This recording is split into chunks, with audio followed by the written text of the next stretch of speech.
बहुत पुरानी बात है।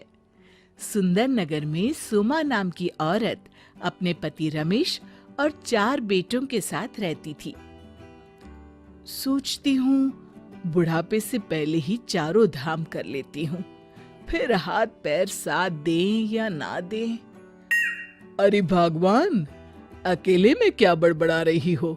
मुझे भी तो बताओ। हाँ हाँ, क्यों नहीं। मैं सोच रही थी अगले महीने तीर्थ यात्रा पर चले तो कैसा रहे। वाह, ये तो बहुत अच्छा रहेगा। पर बेटे अकेले कैसे रहेंगे? देखिए जी, हमारे यहाँ ना रहने से ही वो अपनी जिम्मेदारी समझेंगे। हाँ, यही सही रहेगा। लेकिन क्या हुआ सोमा, तुम क्या सोच रही हो? मैं सोच रही हूँ अपने सोना चांदी और पैसों को कहाँ रखूं जिससे वो सुरक्षित रहें। ठीक है, तुम कुछ करो, तब तक मैं शहर से कुछ जरूरी सामान लाने जा रहा हूँ। रुको, मैं भी साथ चलती हूँ, मुझे भी कुछ काम है। और सोमा पूरा सोना चांदी और रुपया पैसा लेकर बाजार गई और उस सब के बदले सोने की 4 ईंटें बनवा लाई और भगवान के सिंहासन के चारों पायों के नीचे एक एक ईंट गड़ा दी।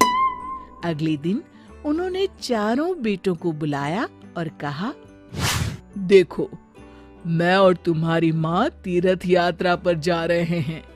2 महीने बाद लौटेंगे। तब तक तुम लोग घर का ध्यान रखना। और हाँ, ठाकुर जी की पूजा रोज करना। हाँ माँ, आप निश्चिंत होकर जाएं। घर की चिंता बिल्कुल मत करना। बिल्कुल, हम घर का ध्यान अच्छे से रखेंगे। ठाकुर जी की पूजा भी रोज करेंगे। बेटों ने पैर छुए और अब वो दोनों निश्चिंत होकर घर से चल पड़े। 2 महीने बाद जब वो तीर्थ यात्रा पूरी करके घर आए तो सोमा ने अपनी सोने की ईंटें खोजी, लेकिन वो तो वहां थी ही नहीं। हाय, मैं लुट गई। हाय, मैं बर्बाद हो गई। क्या करूं? रोना सुनकर रमेश अंदर आ गया। क्या हुआ? तुम रो क्यों रही हो? अरे, यहीं तो रखी थी। कहाँ गई मेरी ईंटें? किस नास पीटे ने चुरा ली? चारों बेटों को बुलाकर पूछा गया। उन्होंने साफ मना कर दिया। आखिर रमेश गांव के मुखिया के पास गया। मुखिया जी बहुत अनोखे तरीके से लेकिन हमेशा सही फैसला लेते। पूरी बात सुनकर उन्होंने कहा, रमेश, तुम तो हाल ही में तीर्थ करके आए हो, इसलिए आज रात का खाना पूरे परिवार के साथ यहाँ हवेली में खाना। अब सब मुखिया जी के घर पहुंचे। खाना खाने के बाद मुखिया जी बोले, हमारे घर का नियम है कि सोने से पहले एक कहानी जरूर सुनाई जाती है।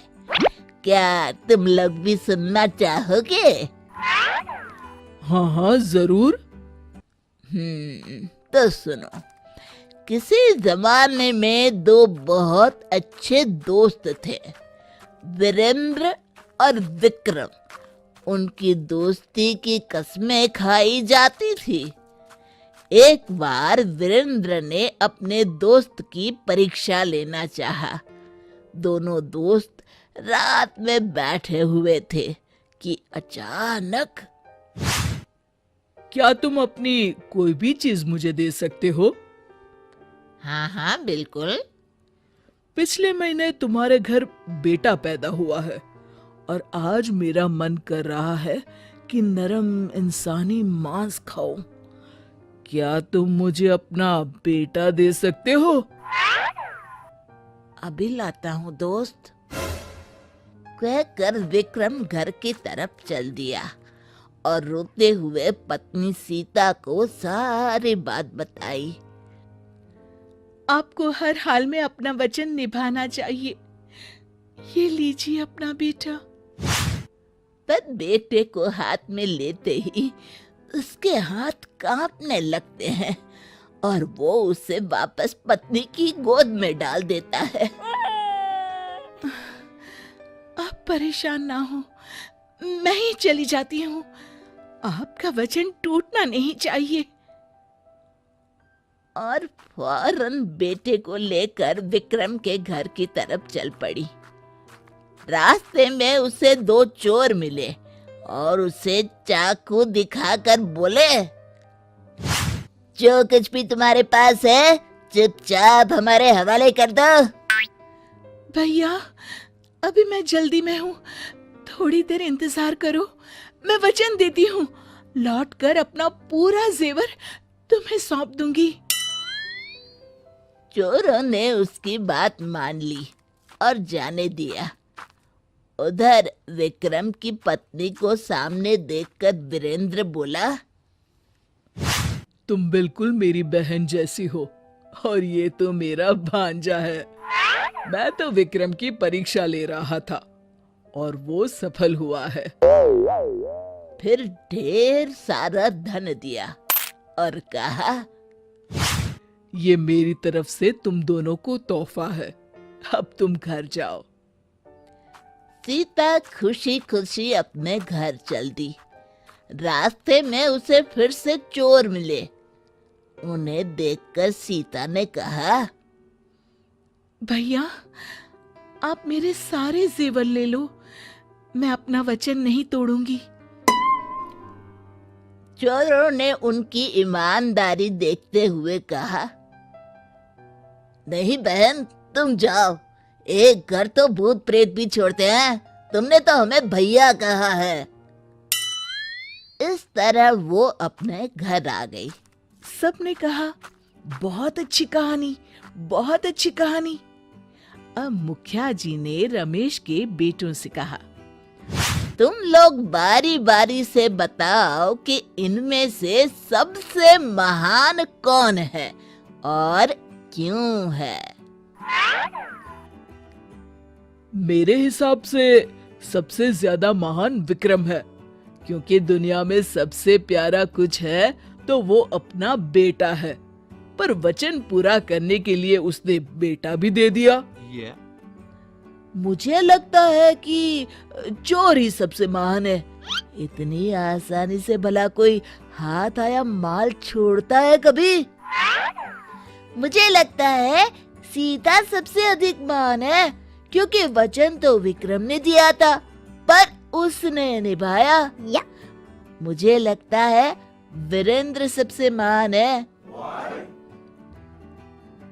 मुझे लगता है वीरेंद्र सबसे महान है, क्योंकि उसने परीक्षा तो ली लेकिन कोई भी गलत फायदा नहीं उठाया, उल्टा उसे अपना भांजा माना।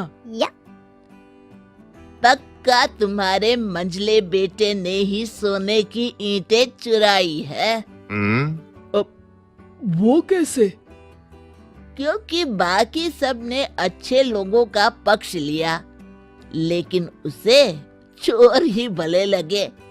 तभी शायद कहा गया है, चोर चोर मौसे रे भाई। घर जाकर जब सबके सामान की तलाशी ली गई तो मंझले बेटे के सामान में से 4 ईंटें निकली। शिक्षा, संगत से लोगों के स्वभाव का पता लगता है, अतः हमेशा अच्छी संगत का चुनाव करें।